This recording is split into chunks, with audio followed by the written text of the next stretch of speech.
Euzubillahimineşşeytanirracim. Bismillahirrahmanirrahim. Elhamdülillah ve salatu ve selamu ala Resulillah.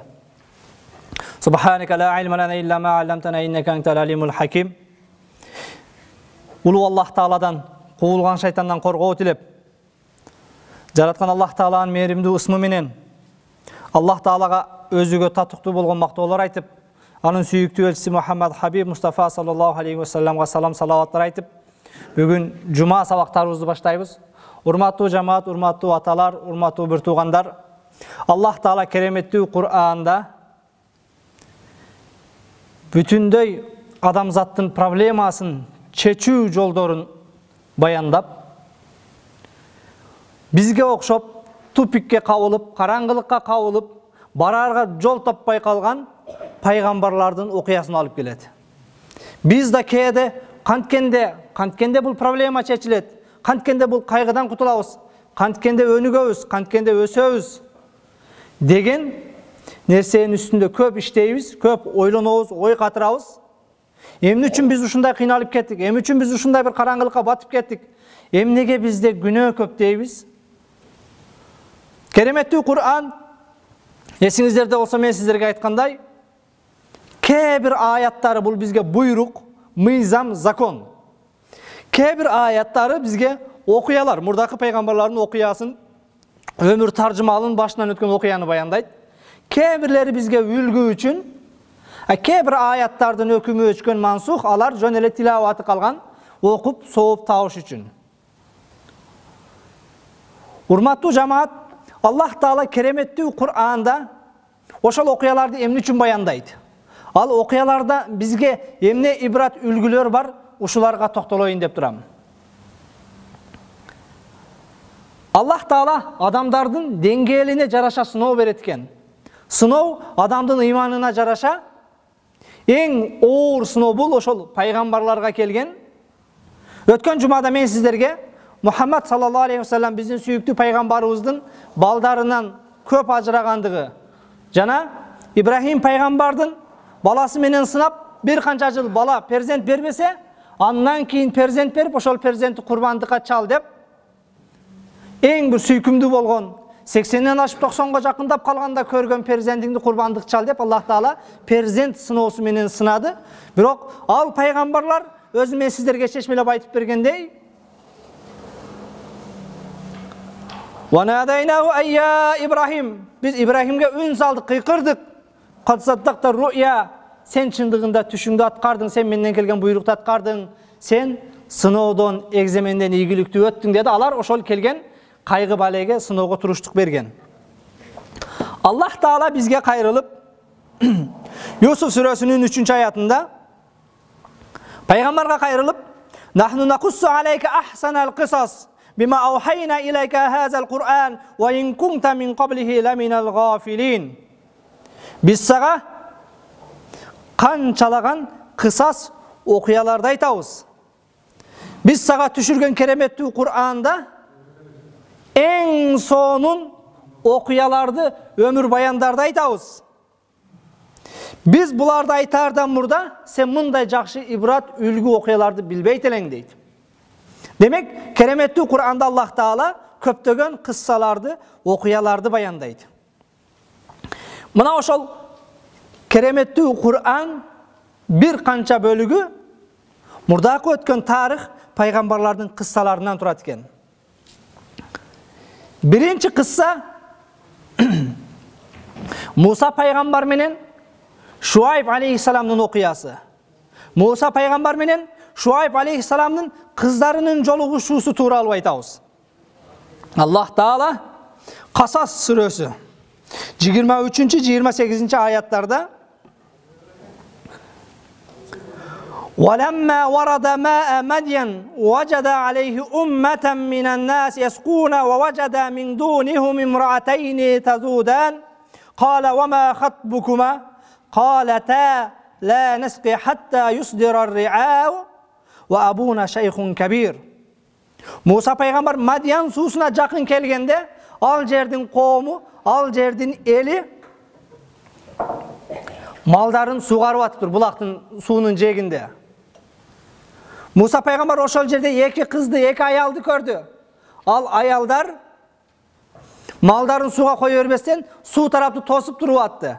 Musa пайғамбар ал экөөсүнө кайрылып, "Кала ва ма хатбукума, силерге эмне болгон?" Қалата ла насқи хатта ястура риа. Моғул қойчылар малдарын айдап кеткенге чейин біз малдарыбызды айдабайбыз. Анткени біз моғул еркектерге күчүбүз жетпейт, еркектерге аралашкыбыз келбейт. Ошонун үчүн очередь ала албастан ушинтип турабыз. Алсыз болгондугубуздан еркектерге аралаша албай, малыбызды сугарбастан тосуп турабыз дегенде Муса пайгамбар ва абуна шайхун кабир, атабызды жөнөтүп, атабыз сугарсын дейин десек, атабыз да карып калган аксакал болгондугу үчүн кыз башыбыз менен биз мал кайтарып жүрөбүз дейт. Кыздар дагы иштесе болот экен, эгер аталар не болсо, алсыз болсо, башка болсо, жардамдашса башка акса болот экен. Фасака лахума сумма тавалла иля зилли факала рабби инни лима анзалта илайя мин хайрин факир. Алардын малын сугарып бергенден кийин Муса пайгамбар көлөкөлөп дарактын көлөкөсүндө барып олтурду дагы Аллах Таалага кайрылып, "О Раббим, сен мага жакшылыкты түшүрөсүң, мен сенден жакшылыкты үмүт кылам" деди дагы көлөкөдө олтуруп калды. فجاءت إحداهما تمشي على استحياء قالت إن أبي يدعوك ليجزيك أجر ما سقيت لنا. Kızlar malını aydap ketkenden keyin үйгө барып атасына окуяны баяндап берет. Ушундай болду. Бүгүн эмне үчүн эрте келдиңер десе, бир байке биздин малыбызды сугарып берди, ошон үчүн эрте келдик дейт. Анан Шуайб алейхиссалам мындай аялдардын укугун коргогон, аялдарды сыйлап, силерге тийиш кылбастан, Instagram аккаунтуң сурабастан, телефонуң сурабастан, малыңарды сугарып, силерге жардам берген жигитти сыйлайын, барып чакырып кел дегенде, эки кыздын бирөөсү басым жасап көңүл бура турган нерсе Муса пайгамбарга карап келди. Тамши ала истихяин, уялып басып келди дейт. Байке жүрүң деген жок дейт. Уялып, башын ылдый кылып кызарган абалда Муса алейхиссаламга келди дагы. Калат, мындай деди. Инна аби яд'ук, атабыз сени чакырып жатат. Лияжзияка ажра ма сакайта лана, биздин малыбызды сугарып бергендигиң үчүн, сени сыйлаш үчүн, сага айлыгың акчаңды бериш үчүн, рахмат айтыш үчүн атабыз сени чакырып атат деди. Фаламма жааху ва қасса алейхил қисас қала ла тахаф нажаута минал қауми залимин. Муса пайгамбар Шуайб алейхиссалам асына келет дагы, ага мурдагы өзүнүн мамлекетинде болгон окуясын, ушинтип коомум кууп чыкты, башка болду деген окуялардын баарын баяндагандан кийин Шуайб алейхиссалам коркпогун, чындыгында сен залым коомдон кутулдуң, бул жерде сен амандыкта болосуң деди. Qalat ihdahuma, janagı Şuayb aleyhissalam'ın iki kızının birisi aytat, "Ya abati, atakem, ista'jirhu." Uşunu bir icaraga alıp, akçasını tölüp, koy çıkılıp albaylыбы, özübüzgө kızmatçı kılıp albaylыбы. Inna khayra men ista'jartal qawiyyul amin. Çındыгында eger sen uşunu ne kılıp, koy çıkılıp ala turgan bolsaң, sen çındыгында bir күчтүү, anan amanatköy adamды icaraga algan bolasың deydi. Sen bunu bizge işçi kılıp ala turgan bolsaң, kızmatçı kılıp, çındыгында kuvvati var, küçü var, jana küçüge tayanbastan emne amanatka bek bolgon kişini icaraga algan bolasың deydi. Bunun amanatka bek ekenin bayandaydı. Buga kelgenge çeyin kızdın uyalçaktığın bayandap atat Kur'an. Andan keyin Şuayb aleyhissalam, eger sen bunu icaraga ala turgan bolsaң, eң жакшы amanatköy, күчтүү адамды ижарага алган болосуң. Qala inni uridu an unkihaka ihda ibnatayya hatayn ala an ta'jurani 8 hijaj fa in atmamta 10 fa min indik. Şuayb aleyhissalam kızmatçı bol debesten Musa peygamberga kayrılıp, men sana iki kızımdын birөөsүн никелеп берүүнү каалайм дейт. Iki kızımdын birөөsүn никеңе ал, bizce aytkanda kalınına 8 yıl mal bağıp veresin, menin kızmatımды kılasın. Eğer 10 kılsan, famin indik, bu öz faziletinden kalasan, jo men 10 yıl ile kızmat verem degen bolsam, buga da makulmun. 8 yıl kızmat kılsan, kızımның kalının akısına, mahırdın akısına. Eğer 10 kılıp verem degen bolsam, buga da makulmun, bu öz faziletinden jakşı bolot. Wa ma uridu an ashukka aleyk, men sana bir maşakkat problemanı kalabaymın. Satacidun inşaallahi minas salihin. Hiç kıcalat bolbo, Кудайым буйрса, мен айткан убаданы эле аткарсаң, мени жакшы адамдардын катарынан табасың. Мен сени да 8 жылдан кийин дагы 8 жыл иште дебеймин. Мени салих адамдардан экенимди көрөсүн, ошондой адам экенимди билесиң. Мен сага бир эмне кайгы кап алып келбеймин балам. Кала Муса алейхиссалам айтат: "Залика байни ва байнак." Бул мени менен сенин ортоңдогу келишим болсун. Айямал ажалайни qadaytu fala udwana alay. Эки мөөнөттүн кимисин аткарсам дагы убадага турган болом дейт. Кааласам 8 жыл кайтарам, кааласам 10 жыл кайтарам. Şu 8 менен 10 экөөбүздүн ортобуздагы келишим болсун. Wallahu ala ma naqulu vakil.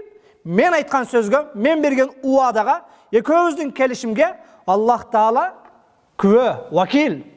Демек мен Кудайдын астында сага сөз бердим, сен да Кудай көрүп турат, 8 жылдан кийин дагы 8 жылда мени кыйнала. Бүттү. Ортобузда Аллах Таала күбө деди. Келишим келишилди. Муса пайгамбардын Шуайб алейхиссалам менен болгон окуясы ушундай. Ушул окуяда кээ бир суроолор берилет. Биринчи суроо: Муса алейхиссалам кыздардын кимисин алды? Чоңунбу, кичинесинби? Эки кызынын бирөөсүн никелеп алды. Чоңун алдыбы, кичинесин алдыбы? Эмне үчүн Муса алейхиссаламга өзү жуучу түшүп атат, менин кызымдын бирөөсүн ал деп? Анткени ал кави, күчтүү, ал-амин, аманатка бек экен. Сиз дагы кээде өзүңүз билген таквадар, имандуу жигит болсо, менин карындашымды ал, кызымды ал десеңиз, бул уят эмес экен. Сахабалар дагы таң калып, ушул окуяны окуганда Кур'анда: "Я Расулаллах, о Аллахтын элчиси, Муса пайгамбар чоң кызын алганбы, кичинесин алганбы?" деди. Жөнөкөй эле суроо. Пайгамбар саллаллаху алейхи ва саллям: "Билбейт экенмин. Жебреилден сурайын" деди. "Досум Жебреилден сурайын, силерге жообун берем" деди. Жебреил периште келди. Жебреил, Муса алейхиссалам Шуайбтын чоң кызын алганбы, кичинесин алганбы?" Жебреил периште: "По-моему, кичинесин алса керек, чоңун алса керек" деп биздикилерге окшобостон, "Билбеймин. Раббул Изза, улуу Аллах Тааладан сурайын" деди. Жөнөкөй бир суроо. Чоңун алса керек, же кичинесин алса керек, оны не кыласың деген жок. Же биздикилерге окшоп, баары чоңун алат да, бизде баары ушундайго деген жок. Аллах Тааладан сурайын деди. Аллах Тааладан сурап келип жообун берди. Муса пайгамбар чоңун алган дейт китептерде. Муса пайгамбар кыздардын чоңун алган дейт. Не үчүн чоңун алган десе, анткени чоңун албаса, кичинесин алып алганда кичинеси ыңгайсыз абалда калат болчу дейт. Эреже боюнча биринчи чоңу, анан кичүүсү турмушка чыгыш керек. Муса пайгамбардан да башка кылбастан эмне? Чоңун алайын, тартип менен кичинеси дагы башка бирөөгө турмушка чыгар деген дейт. Бул жерден мына ошол илимдин кадыр баркы. Билбесең сүйлөбө деген маселе да ушул жерден келип чыгат. Бул биздин ислам динди раматылык устазым Чубагажы айткандай, бардык адам сүйлөсө болот менин ордума чыгып алып. Бардык адам чыгып, ондай болгон, мындай болгон деп маселе айтса жарайт. Бирок ошого татыктуу болсо. Микрофонду биз өзгөчөлөнгөн адамдарга бербейбиз. Эгер илими болсо, деңгээли болсо, пожалуйста, бардыгы сүйлөсүн. А бирок илимиң, деңгээлиң жокпу? Анда ошол ахлил илим сүйлөсүн. Илим ээлери, устаздар сүйлөсүн. Тилекке каршы бүгүн биздеги проблема, бир суроо болсо, башка болсо, мындай болсо керек, Жабишкур устазым айткандай, по-моему деп жооп берет да, кээ бирөөлөр, по-моему мындай болсо керек деп. Бул дин не по-твоему. Бул дин сениңче эмес. Бул дин Аллах ме деген, пайгамбар ме деген. Кур'анда кандай? Ушуга карап эле жооп беришиң керек. Анан арабча бир тамга таанып алгандар, башкалар деле кээде көрсөң, бир жерде шейх, башка барсаң микрофон талашат, сөз бербейт. Эми ушул маданиятсыздык уят ушул нерсе. Устаздар бар жерде, аалымдар бар жерде, ошолор ахлил илим сүйлөсүн. Пайгамбар билбеймин деди. Пайгамбар айтып койсо болот эле. Жебреилден сураса, бүтүндөй пайгамбарларга ортомчу болгон Аллах Таала менен ортодо элчи болгон Жебреил билбеймин, Аллахтан сурайын дейт. А биздикилерге эле ушу билбеймин деш западлоо да. Билсе билбесе эпте урдуруш керек. Бул илим жаман. Анткени сен бул илимден бир жооп бергенде, шарият суроосуна жооп бергенде, Аллах жана пайгамбардын ордуна кол коесуң. Аллах жана пайгамбардын ордуна кол коесуң. Кээде бир ишканада директордун ордуна башка бир немен ордуна кол кое албайсың, директор жок, мүдүр жок деп. А бирок Кудай жана пайгамбардын атынан ойлонбой любой кое берет, апке бияка деп туруп печатты баса берет. По-моему, мындай болсо керек деп. Бул илимсиздик, билбей сүйлөгөндүк. Кудай сактасын, бул тозокко тага турган нерсе.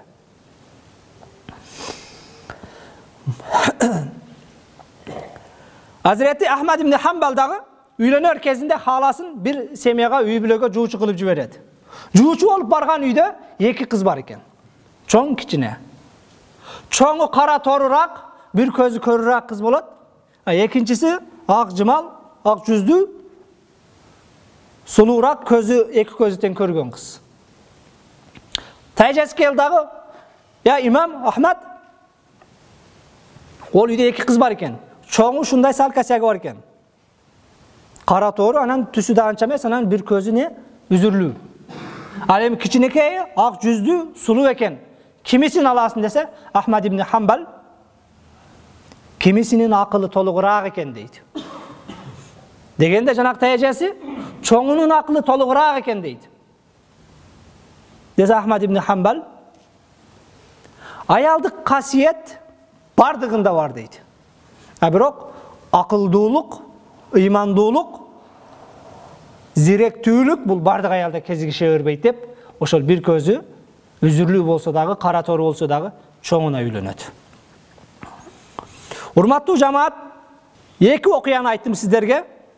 Биринчиси мына ошол Ибрахим пайгамбардан кыскача айткан болсом, экинчиси мына ошол Муса пайгамбардын окуясын айттым. Үчүнчү пайгамбардын окуясына келдим. Юнус алейхиссалам бул киши дагы Аллахнын пайгамбары болуп 33 жыл даават кылат. 33 жыл даават кылат. 33 жыл дааватта эки эле адам мусулман болот. 33 жыл дааватта эки эле адам мусулман болот. Вазаннун иззахаба мугадибан. Юнус ачууланып кетти. Фазанна аллан нақдира алейхи. Менин даават кылыш, элди динге чакырыш колумдан келбейт деди. 33 жыл аракет кылсам, эки эле адам мусулман болду деди. Алладан уруксат албастан, ачууланган бойдан, болду, токтоттум ушу дааватты деди. Кемеге чыкты дагы, качып кетти. Кемеде баратканда деңизде толкун болуп, ана ошо толкунга бир адамды ыргытсак, андан кийин гана толкун токтоп аман калабыз деп, кимди ыргытабыз анан чучукулак кылганда, чучукулак кылса Юнус алейхиссаламга чыгат. Кемедегилердин эң жакшысы Юнус алейхиссалам, жамаат дагы наразы болот. Кой, таксырды ыргытпайбыз деп. Кайрадан чучукулак, кайрадан Юнус алейхиссалам. Аргасыздан жанын сактап калыш үчүн Юнус алейхиссаламды деңизге ыргытышат. Деңизге ыргытканда келип туруп кит жутат. Кит жутканда Юнус алейхиссалам киттин ичине кирип кетет. Кит ошондо Аллах Таала не кылат? Биз Юнусту караңгылыкка кептедик, туңгуюкка алып келдик дейт. Юнус алейхиссалам ыргыткандан кийин караңгыда анан Аллах Таалага өкүндү. Я Раббим, мен сенин рухсатыңсыз, изниңсиз, же болсо өзүм эле акылга салып, булар мусулман болбойт экен дедим. Сенен бир вахий түшкөнгө чейин, рухсат түшкөнгө чейин кетпешим керек эле. Мен билдим, бул жакшылык дагы жамандык да сенден экендигини, менин киттин ичине тыгылып калышым бул сенден. Биринчи караңгылык бул түндүн караңгылыгы. Экинчи караңгылык бул деңиздин караңгылыгы. Үчүнчү караңгылык бул киттин ичинин караңгылыгы. Караңгылыктан караңгылык, караңгылыктан караңгылык, туңгуюкка Аллах Таала тыкты, чыгаарга жол таппай калды Юнус алейхиссалам. Анан Юсуф алейхиссалам Алла илаха илля ант субханак инни кунту миназ залимин. О Раббим, сен жалгызсың, сен аруусуң. Мен өзүнө өзү зулум кылгандардан болдум деп Аллах Тааладан истигфар, кечирим сурады. Юнус алейхиссалам туңгуюкка, караңгылыкка кабылганда кечирим сурап, тооба кылып, андан кийин Аллах Таала муну ал жерде ошол караңгылыктан куткарат. Фастажабна лаху. Биз Юнустун дуасын кабыл кылдык. Дуасына жооп бердик. Ва наджайнаху минал гам. Биз муну кайгыдан, кападан, караңгылыктан кутулттук. Ва казалика нунжил муъминин. Юнусту биз тооба кылгандыгы үчүн куткарган сыяктуу. Истигфар айтсаңар, арамдан кайтсаңар, күнөөдөн кайтсаңар, силерди дагы ыймандууларды да куткарабыз деп Аллах Тааланын Кур'анда уадасы. Анбия сүрөсү 87-88 аяттар. Биз Юнустун дуасын кабыл кылдык. истигфар айткандыгы үчүн, тооба кылгандыгы үчүн, күнөөсүн мойнуна алып, өзүн алсыз сезгендиги үчүн. Аллах Тааланын пенделерден талап кылганы көп эле Кудай менен мансапталаша берип, текеберден менменсине бербестен, Раббим, сен улуусуң. Ооруну берген зат, шифаны сен бересиң деп, бүгүнкүдөй коронавирус башка дүйнө алапайын таппай калган учурда вакцинация алыш керек, тиги кылыш керек, бул кылыш керек эмес. Күнөөнү моюнга алып, башыбызды сеждеге коюшубуз керек.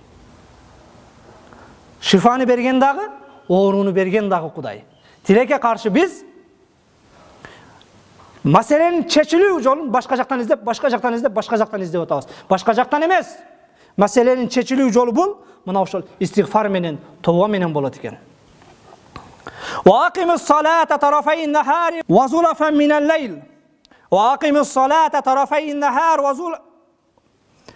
Вaqimiz salat namaz okugula. Tarafayn nahar wa zulafan min al-layl. Күндүн эки тарабында, түндө жана күндүзү. Innal hasanat yuzhibna sayyiat. Чындыгында жакшылыктар жамандыктарды кетирип жок кылат. Залика зикра лиз-закирин. Мына ушул эстегендерге, ой жүгүрткөндөр үчүн өтө бир эскертүү дейт Аллах Таала. Жараткан Аллах Таала биз күнөөбүздү мойнубузга алсак, кутулуу Юнус алейхиссалам куткаргандай бизди да куткарат экен. Мен сиздерге Муса пайгамбардын окуясын айттым, Ибрахим пайгамбардын окуясын айттым, анан Юнус алейхиссалам окуясын айттым. Бардыгы ийгиликке жетти. Ибрахим пайгамбар керек болсо балаңды сой дегенде кайткан жок. Макул деди. Валамма таллаху. Экөөсү тең моюн сунуп, Аллах Таалага баш ийгендиги үчүн Аллах Таала ордуна бейиштен курбандык жөнөттү.